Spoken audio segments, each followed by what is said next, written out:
Après plus d'une année de travaux de rénovation, les fourneaux de ce site de production des cuisines bruxelloises ont fait peau neuve.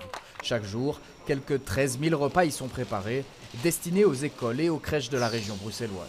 Ça peut être de la viande, ça peut être des sauces, ça peut être des féculents, tout est préparé ici. En plus des repas, près de 2500 litres de potage sont produits quotidiennement. Des coopératives wallonnes et italiennes fournissent les cuisiniers en aliments.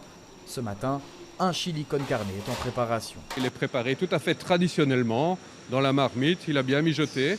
Ensuite, on va le portionner, donc ça veut dire qu'on va remplir des grands bacs gastronomes et on va mettre 4 kilos dans chaque bac gastronome. Une fois cuits, les plats sont refroidis dans ces vastes chambres froides, selon un protocole sanitaire rigoureux. Tous les aliments qui vont être servis doivent être refroidis en dessous de 10 degrés en moins de 2 heures. Et donc c'est pour ça que nous utilisons des cellules de refroidissement. Les portions sont ensuite réparties selon les besoins spécifiques des cantines, avant d'être expédiées vers près de 250 établissements.